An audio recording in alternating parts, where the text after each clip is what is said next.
¿Sabías que existe un libro en la Biblia que la mayoría de la gente prefiere eludir?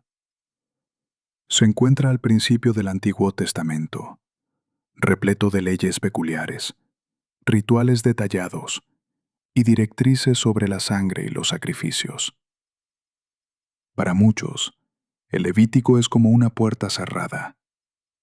Les resulta enredado, obsoleto o incluso tedioso. Es posible que hayas iniciado un plan de lectura bíblica con entusiasmo en Génesis y Éxodo, solo para quedarte atascado a mitad del Levítico y desistir. Pero, ¿qué pasaría si te dijera que este libro es, de hecho, la clave para comprender la totalidad de la Biblia? ¿Y si los secretos para conocer quién es Dios realmente estuvieran ocultos entre estas antiguas páginas? El Levítico no es meramente un catálogo de normas, es una invitación divina. Responde a la interrogante más significativa que la humanidad se ha planteado.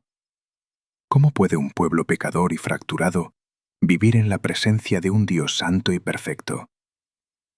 Para entender esta historia, debemos remontarnos al pie del monte Sinaí. Los israelitas acababan de ser liberados de la servidumbre en Egipto. Habían sido testigos de cómo Dios dividió el Mar Rojo. Habían presenciado su poder. Ahora acampaban en el desierto y Dios les había encomendado la construcción de un tabernáculo. Esta era una tienda especial, un santuario donde Dios prometió residir entre ellos. Era una realidad impresionante y maravillosa. El Dios creador del universo, cuya voz resonaba desde la montaña, quería habitar justo en medio de su campamento. Pero había un inconveniente. Dios es santo. Su santidad es comparable al sol, brillante, pura y poderosa. El sol es beneficioso, pero si te acercas demasiado sin protección, serás aniquilado. De igual forma, los israelitas eran pecadores e impuros. Si se aproximaban a la santidad divina con negligencia, sería peligroso. El Levítico es el manual de seguridad. Es el libro de la gracia que proporciona un método para que la gente sobreviva y prospere cerca de la presencia de Dios. Nos enseña que Dios no rebaja sus estándares para estar con nosotros, sino que ofrece una manera de elevarnos para que estemos con Él. A medida que avancemos por este libro, lo verás como nunca antes. Verás cómo cada sacrificio, cada celebración y cada ley apunta directamente hacia Jesús. El libro comienza con una descripción minuciosa de 5 tipos distintos de sacrificios. Para los lectores contemporáneos, la noción de sacrificio animal puede parecer brutal o extraña. Pero imagínate como un israelita bajo el sol del desierto, con los sonidos del campamento a tu alrededor. Ante ti está el tabernáculo, la morada del Creador. Acercarse a él era aproximarse a un fuego sagrado. Estas ofrendas no eran solo rituales, eran un lenguaje, una manera de comunicarle a Dios las realidades más profundas del corazón humano. La entrega, la gratitud, la comunión, la culpa y la necesidad de enmendar los errores.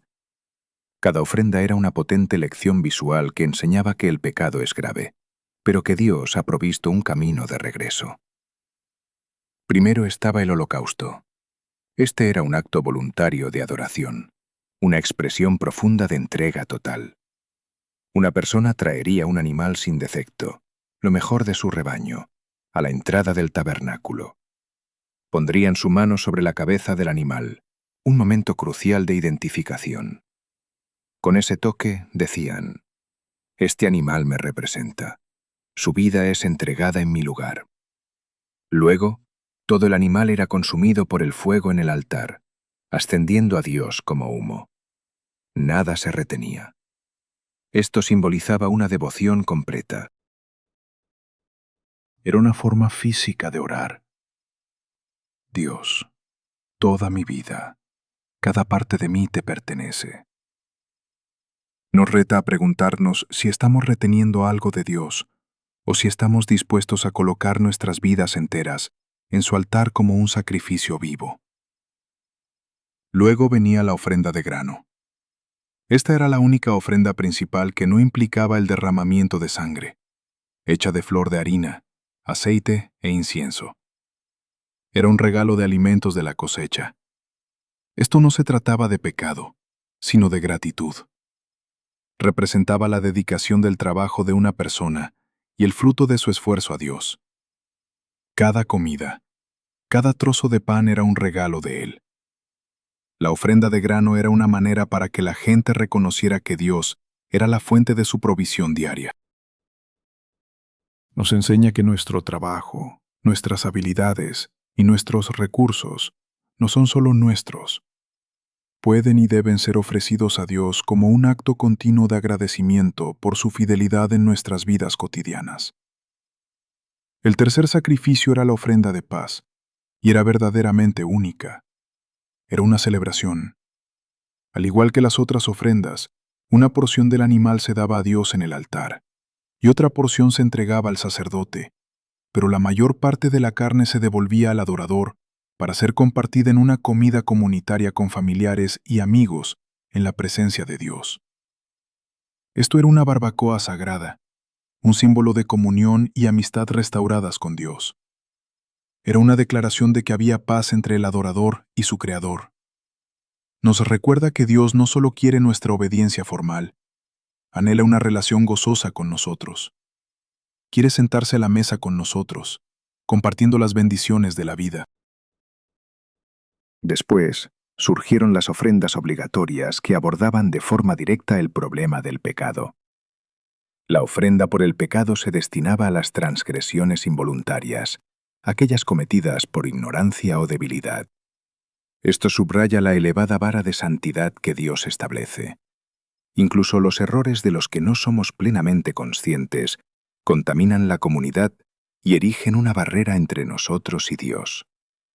La sangre de este sacrificio se utilizaba para purificar el santuario, limpiando el espacio sagrado de la profanación generada por la imperfección humana. Enseñaba a las personas que el pecado es una impureza que debe ser tratada siguiendo con precisión las directrices divinas. Finalmente, existía la ofrenda por la culpa. Este sacrificio era requerido para los pecados que vulneraban los preceptos sagrados de Dios o causaban daño a otra persona, como el robo o el engaño. Lo distintivo de esta ofrenda residía en su exigencia de restitución. Antes de que una persona pudiera siquiera llevar el animal al altar, primero debía dirigirse a la persona afectada, confesar su falta y compensar lo sustraído, añadiendo una penalización del 20% adicional. Esta es una lección trascendental. El perdón divino está profundamente vinculado a la búsqueda de perdón por parte de aquellos a quienes hemos agraviado. No podemos meramente pedir disculpas a Dios e ignorar el daño relacional que hemos causado. La ofrenda por la culpa demuestra que el arrepentimiento genuino implica rectificar las cosas, restaurar lo que se ha dañado en nuestra comunidad. De hecho, la ley establece que casi todo debe ser purificado con sangre, y sin el derramamiento de sangre no hay perdón. Estas 5 ofrendas, cada una con su propio enfoque, delineaban un panorama completo de lo que significaba caminar con Dios. Eran un recordatorio tangible y constante del costo del pecado y del camino hacia la restauración. Pero también eran una sombra, una profecía que anunciaba el único sacrificio perfecto. Jesús fue la ofrenda quemada definitiva, que se entregó por completo. Él fue la ofrenda de grano, el pan de vida del cielo. Él fue la ofrenda de paz que estableció la paz para nosotros a través de su sangre. Y Él fue la última ofrenda por el pecado y la culpa, que saldó nuestra deuda y restableció nuestra relación con Dios y con los demás de una vez por todas. Si esto te resulta claro, considera suscribirte al canal. Que Jesús sea glorificado en tu vida. Amén. Tras establecer los sacrificios, Dios instituyó el sacerdocio. Aarón y sus descendientes fueron seleccionados para fungir como mediadores. Actuaban como nexo entre el pueblo y Dios. Esta era una posición de gran prestigio, pero también de inmensa responsabilidad. Debían ser lavados, revestidos con vestiduras especiales y ungidos con aceite. Fueron consagrados para un propósito santo. No obstante, el libro de Levítico rápidamente nos muestra que esta función no debía tomarse a la ligera.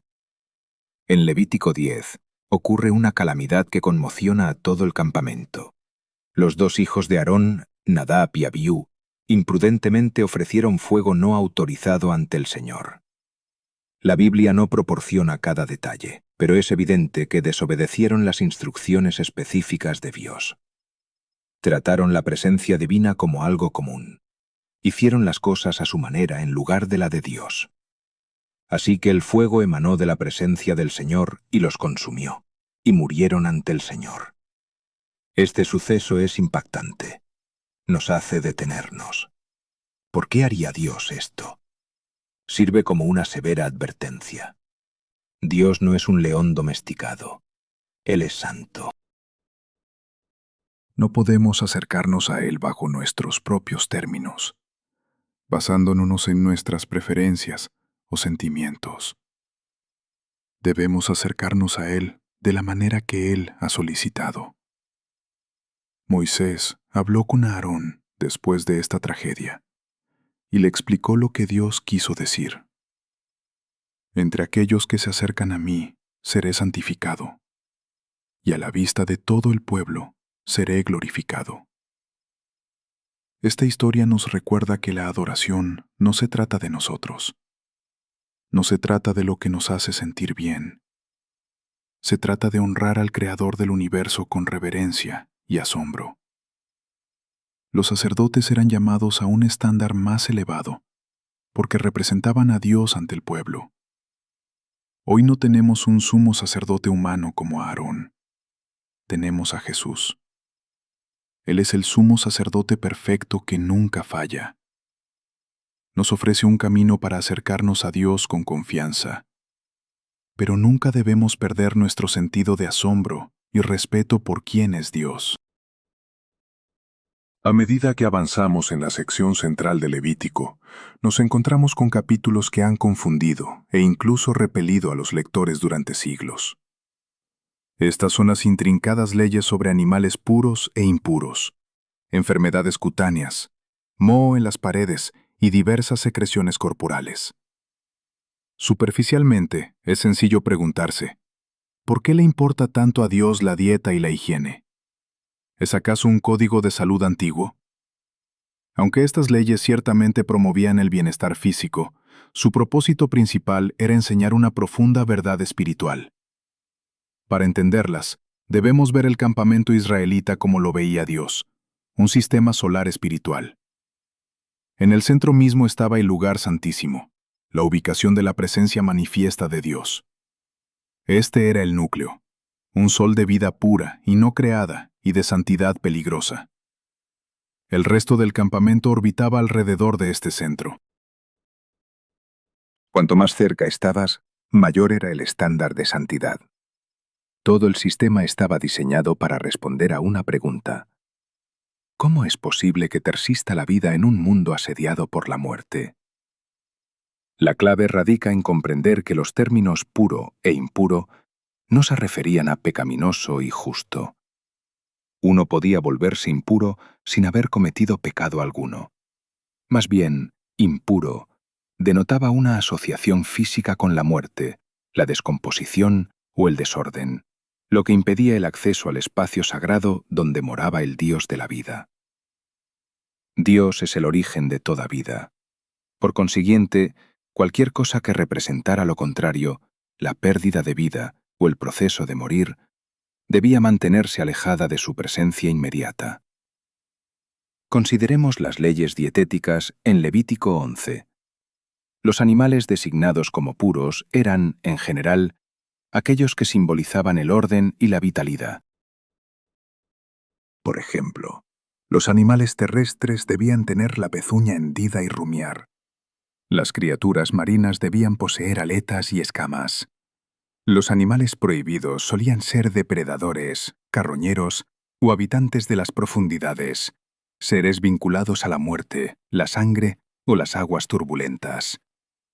Al evitar estos alimentos, cada comida se convertía en una lección espiritual para el israelita, un recordatorio constante de que eran un pueblo escogido, que pertenecía al Dios de la vida y que debía distanciarse de los símbolos de muerte que caracterizaban a las naciones paganas circundantes. Este principio se clarifica aún más al examinar las normativas relacionadas con enfermedades y funciones corporales. Levítico 13 y 14 abordan una afección cutánea que a menudo se traduce como lepra. No se trataban necesariamente de la enfermedad moderna que conocemos hoy, sino de cualquier condición crónica y progresiva de la piel. Imaginar la propia piel deteriorándose en vida era una representación física aterradora de la muerte apoderándose lentamente de un cuerpo viviente. Una persona con tal condición era declarada impura y debía residir fuera del campamento, apartada de la comunidad y del santuario de la vida, hasta su curación. Del mismo modo, Levítico 12 y 15 tratan la impureza vinculada al parto y las secreciones corporales. Esto no se debía a que estas situaciones fueran pecaminosas o vergonzosas. De hecho, el parto era una bendición divina. Sin embargo, ambos implicaban la pérdida de sangre y otros fluidos vitales. En la mentalidad antigua, la sangre era el símbolo mismo de la vida. Perderla, incluso en el hermoso proceso de traer una nueva vida al mundo, implicaba un contacto temporal con la realidad de la muerte y la mortalidad humana. Esto exigía un período de separación y purificación antes de poder reingresar a los atrios sagrados. Era un potente recordatorio de que incluso nuestras experiencias humanas más naturales están tocadas por la imperfección y la decadencia de este mundo, un mundo que aún no está completamente restaurado. Seréis santos para mí, porque yo, Jehová, soy santo, y os he apartado de las naciones para que seáis míos. Estas leyes no tenían la intención de ser cargas punitivas, eran instrucciones protectoras de Dios. Así como los científicos en una sala limpia utilizan trajes especiales para resguardar el ambiente estéril de la contaminación externa, a los israelitas se les instruyó a distinguir lo común de lo sagrado. Estaban aprendiendo a cohabitar con la presencia de un Dios peligrosamente puro. En nuestro mundo actual, ya no observamos estas leyes de pureza específicas porque Jesús las ha cumplido. Él tocó a leprosos y a los muertos, y en lugar de volverse impuro, los purificó. Él es la fuente de vida que invierte el poder de la muerte. Sin embargo, el principio persiste. Todavía estamos llamados a ser un pueblo santo, a apartarnos no de ciertos alimentos, sino de la muerte espiritual del pecado, la codicia, el odio y la inmoralidad que contamina el mundo. Levítico nos enseña que la santidad importa porque el Dios de la vida ha elegido establecer su morada entre nosotros. Justo en el centro de Levítico, en el capítulo 16, encontramos el día más sagrado e imponente de todo el calendario israelita, el día de la expiación o Yom Kippur. Era un día de ayuno y reflexión nacional, un momento en que toda la comunidad se enfrentaba a su pecado colectivo ante un Dios santo. Solo en este día, el sumo sacerdote tenía permiso para atravesar el grueso velo y entrar en el lugar santísimo, el trono terrenal de Dios, para implorar por la vida de la nación. El éxito de este único día determinaba si la presencia de Dios permanecería entre ellos por otro año.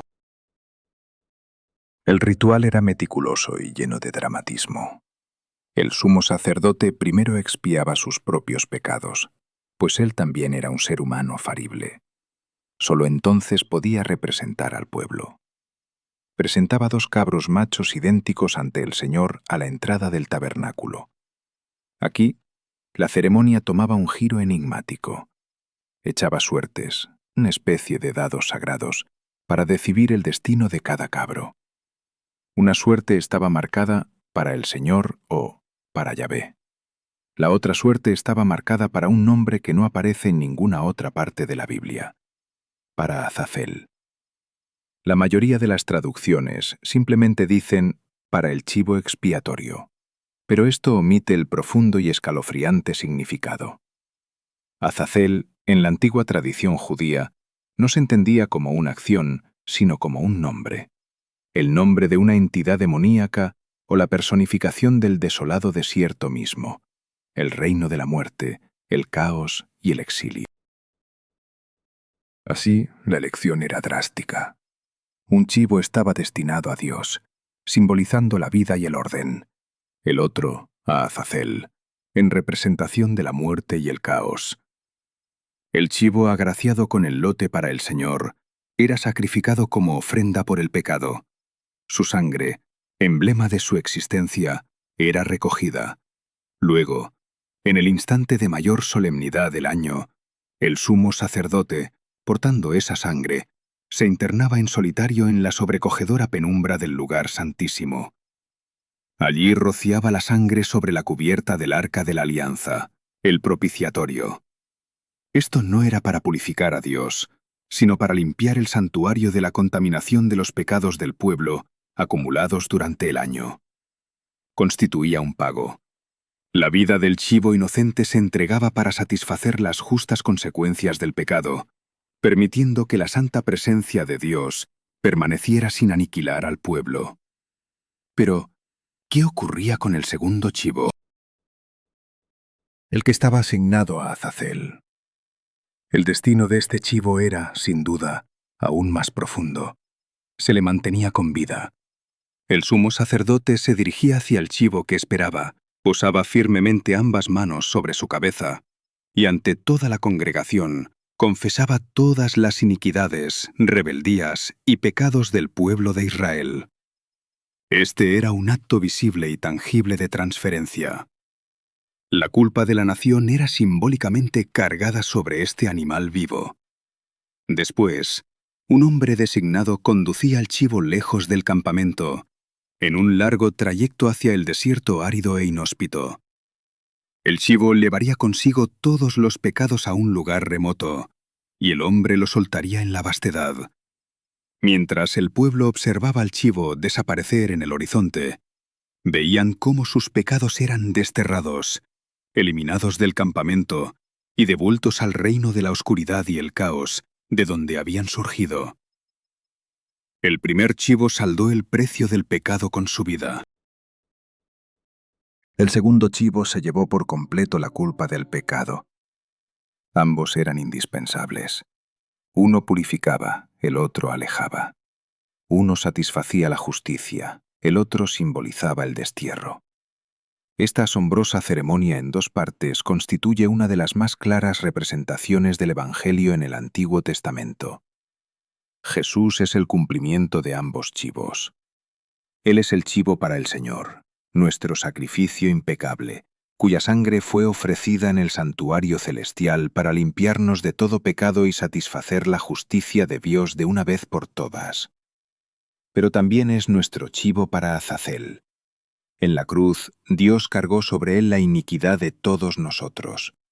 Él llevó nuestros pecados sobre sí mismo y se los llevó, venciendo los poderes de la oscuridad y alejando nuestra culpa tan lejos como el oriente está del occidente.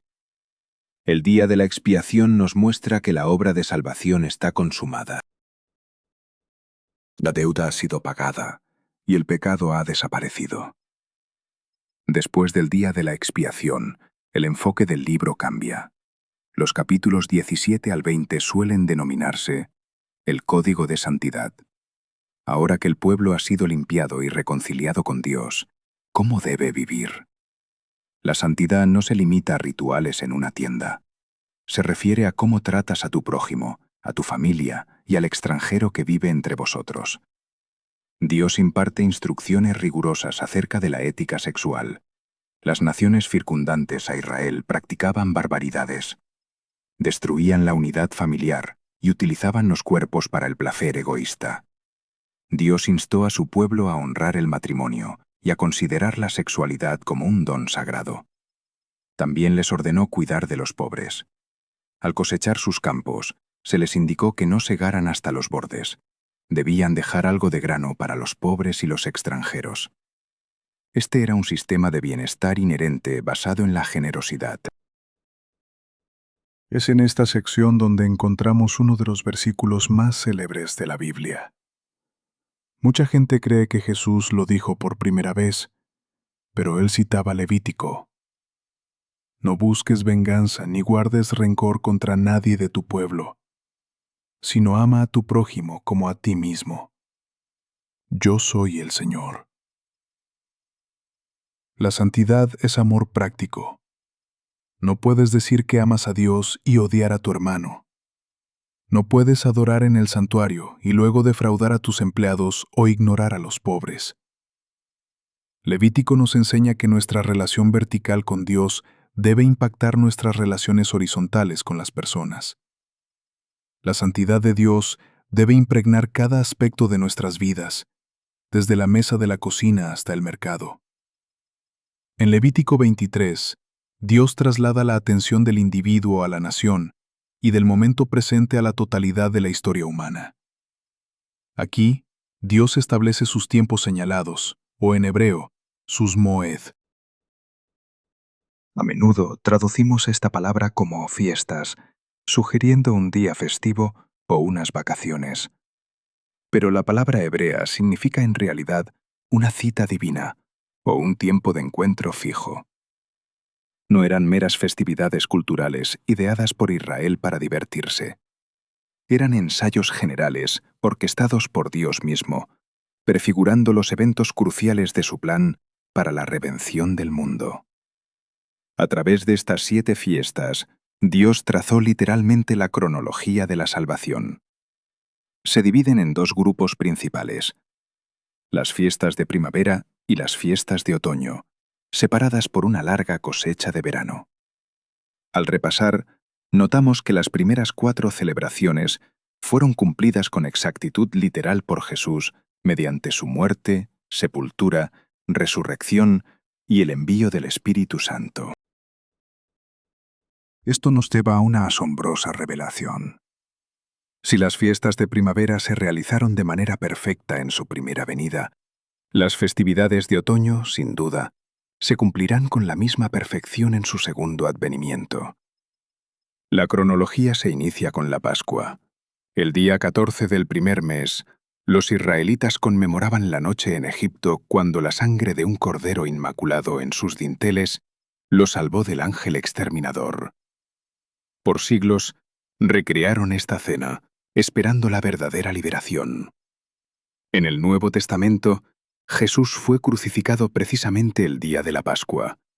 En el instante exacto en que los corderos pascuales eran sacrificados en el templo, Jesús, el Cordero de Dios, moría en la cruz para redimir los pecados del mundo. Pablo lo corrobora en 1 Corintios 5:7, porque nuestra Pascua, que es Cristo, ya fue sacrificada. Inmediatamente después de la Pascua, viene la fiesta de los panes sin levadura. Durante una semana, el pueblo retiraba toda levadura de sus casas. En la Biblia, la levadura casi siempre simboliza el pecado y la corrupción. Esta fiesta prefigura la sepultura de Jesús. Así como un grano de trigo debe caer a la tierra y morir para generar vida, el cuerpo inmaculado de Jesús fue depositado en el sepulcro. Él fue el pan sin levadura de vida, el único ser humano que vivió sin la corrupción del pecado. Justo después de la Pascua se celebraba la fiesta de las primicias, al día siguiente del sábado, una fecha interpretada de diversas maneras, pero siempre centrada en la primera ofrenda a Dios. Los labradores llevaban las primeras espigas de cebada al sacerdote y las mecían ante el Señor. Era una promesa y la garantía de que el resto de la cosecha seguiría. Esta es la fiesta de la resurrección. Jesús resucitó de entre los muertos en la festividad de las primicias. Él es la primicia de la gran cosecha de la humanidad que será elevada a la vida eterna, asegurando que todos los que creen en Él también resucitarán. Pero en realidad Cristo ha resucitado de entre los muertos, las primicias de los que durmieron. 50 días después de las primicias llegaba la fiesta de las semanas o Pentecostés. En el Antiguo Testamento, Esta conmemoraba el fin de la cosecha de trigo y el día en que Dios entregó la ley a Moisés en el monte Sinaí. En el Sinaí, la montaña tembló con fuego y 3.000 personas murieron por su idolatría con el becerro de oro. Avancemos al Nuevo Testamento. En el día exacto de Pentecostés, Dios otorgó algo nuevo. Envió el Espíritu Santo. En lugar de escribir la ley en tablas de piedra, la inscribió en el corazón de su pueblo. Y en lugar de morir 3.000 personas, Pedro predicó el Evangelio, y 3.000 personas fueron salvadas. El contraste es perfecto. La letra de la ley mata, pero el Espíritu da vida. Después de Pentecostés, hay una prolongada interrupción en el calendario judío. No hay grandes festividades durante los meses de verano. Esto representa la era de la Iglesia, el periodo en que vivimos actualmente. Es la larga cosecha de verano, donde el Evangelio se extiende a las naciones, congregando a los gentiles. Pero Levítico nos indica que el calendario no ha finalizado.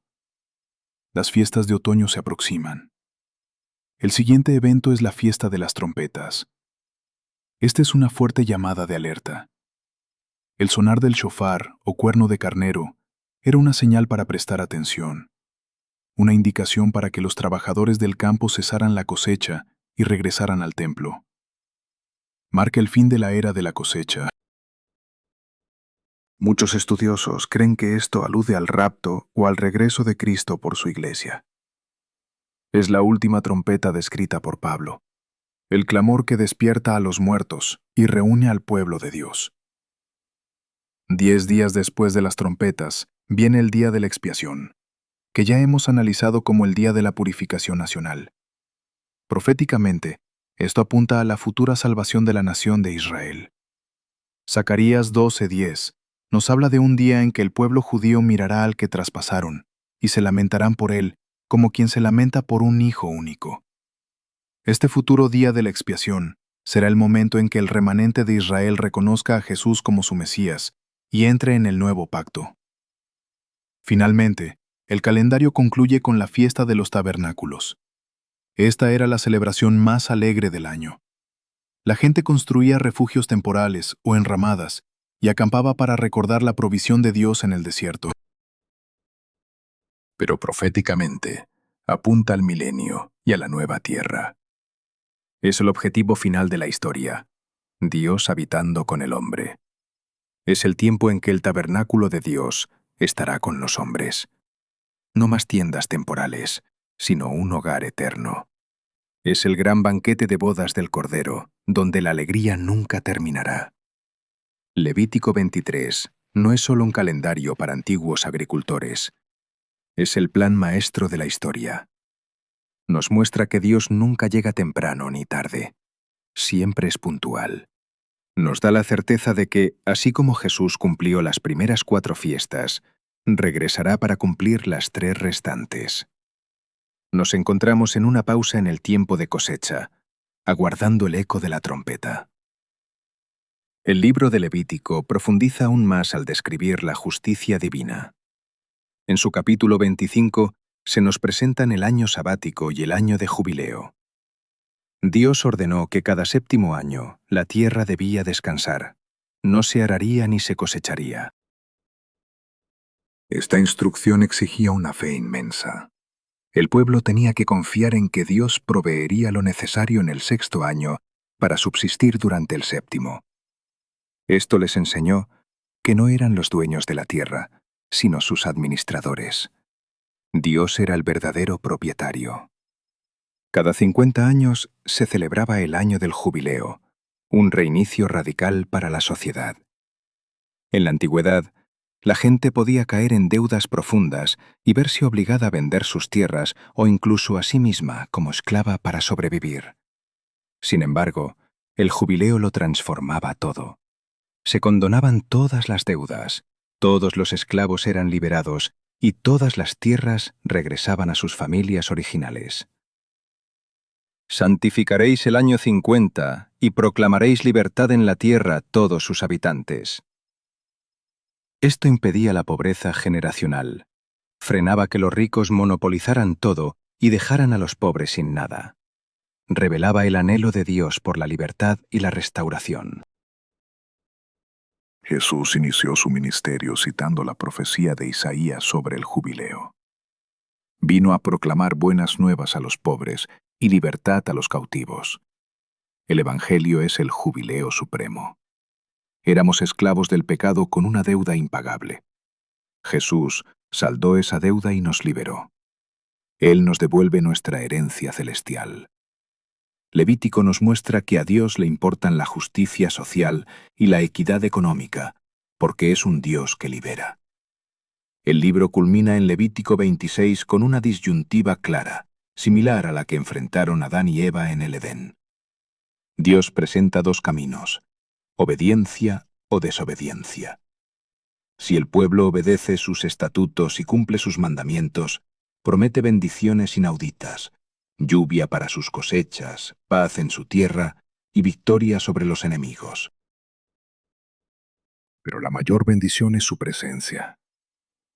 Caminaré entre ustedes y seré su Dios, y ustedes serán mi pueblo. Sin embargo, si rechazan sus leyes y rompen su pacto, las consecuencias son aterradoras. Dios advierte sobre enfermedades, derrotas y sequías. Si persisten en su rebeldía, el castigo definitivo es el exilio. Serían dispersados entre las naciones y la tierra quedaría desolada. Este es un capítulo sombrío, que nos enseña que las acciones conllevan consecuencias. Dios nos ama demasiado como para permitirnos permanecer cómodos en nuestra rebeldía. Usa la disciplina para llamarnos de vuelta a Él. Incluso en esta lista de maldiciones, hay un rayo de esperanza. Dios promete que si confiesan sus pecados y humillan sus corazones, Él recordará su pacto y no los abandonará por completo. Israel experimentó estas maldiciones al apartarse de Dios y fue al exilio. Pero Dios, fiel a su palabra, los trajo de vuelta. Esto nos señala la necesidad de un corazón nuevo. Por nosotros mismos, somos incapaces de obedecer a Dios perfectamente. Necesitamos un Salvador que haya tomado la maldición sobre sí mismo, para que podamos recibir la bendición. Al revisar el libro de Levítico, podemos discernir un hilo escarlata que atraviesa cada capítulo: la sangre de la redención. Levítico 17:1 sienta las bases de nuestra fe. Porque la vida de una criatura está en la sangre, y yo les he dado la sangre sobre el altar para hacer expiación por ustedes. Es la sangre la que hace expiación por una vida. Este versículo explica por qué Jesús tuvo que morir. La vida reside en la sangre. Al pecar, merecíamos la muerte. Jesús derramó su sangre para darnos su vida. Quizás pensaste que Levítico era solo un libro de reglas, pero ahora puedes ver que es una historia de amor. Es la historia de un Dios que se niega a dejar a su pueblo en la oscuridad. Un Dios que crea un sistema complejo y hermoso para permitirle habitar en medio de un campamento pecador. El tabernáculo en el desierto fue una solución temporal, una sombra. La realidad se encuentra en Jesucristo. El Verbo se hizo carne y habitó entre nosotros. Hemos contemplado su gloria, la gloria del Hijo unigénito que viene del Padre, lleno de gracia y de verdad. La palabra habitó en ese versículo significa literalmente tabernaculizó. Jesús es el verdadero tabernáculo. Él es el lugar donde Dios se encuentra con el hombre. Es el sacerdote que nos acerca. Es el sacrificio que nos purifica. Es el chivo expiatorio que quita nuestra vergüenza. Entonces, ¿por qué deberías leer Levítico hoy? Porque te enseña sobre la santidad de Dios. En nuestro mundo moderno, a menudo tratamos a Dios como un amigo o como una máquina dispensadora cósmica. Levítico nos recuerda que Él es el Creador, majestuoso y temible en su pureza. Nos enseña a acercarnos a Él con reverencia. Nos enseña sobre la seriedad del pecado. Cuando vemos los sacrificios detallados, nos damos cuenta de que nuestro pecado no es un pequeño desliz. Es una rebelión que cuesta una vida. Esto debería hacernos aborrecer el pecado y amar al Salvador que pagó el precio por él. Nos enseña gratitud. Al comprender la dificultad de acercarse a Dios bajo el antiguo pacto, nuestra respuesta natural debería ser una inmensa gratitud por el nuevo. El velo ha sido rasgado, permitiéndonos conversar con Dios en cualquier momento y lugar, gracias a Jesús. Además, se nos exhorta a vivir en santidad. Así como es santo el que los llamó, sean santos también ustedes en todo lo que hagan. Esto no se trata de cumplir una serie de preceptos para alcanzar la salvación, sino de llevar una existencia que sea un reflejo del Dios que nos rescató. Estamos llamados a ser distintos, a amar al prójimo, a procurar la rectitud, a preocuparnos por los desfavorecidos y a mantenernos al margen de la impureza mundana. Levítico, lejos de ser un obstáculo para la lectura bíblica, constituye su pilar fundamental. Sin él, nos sería imposible comprender cabalmente la cruz y valorar plenamente la resurrección. La próxima vez que tomes tu Biblia y veas Levítico, no lo pases por alto. Detente y rememora la tienda en el desierto, el humo ascendiendo del altar y al sumo sacerdote estremeciéndose al entrar al lugar santísimo. Luego, dirige tu mirada a Jesús y expresa: gracias. Gracias porque la obra está consumada. Gracias porque el Cordero ha sido inmolado. Gracias porque Dios ya no se esconde tras un velo, sino que mora en nuestros corazones. Este ancestral texto sigue resonando hoy, invitándonos a una comunión más profunda, santa e íntima con el Creador. Nos relata la historia completa de cómo Dios forjó un camino donde antes no existía ninguno. Es el Evangelio en forma de alegorías, aguardando la luz de Cristo para desvelar su esplendor verdadero.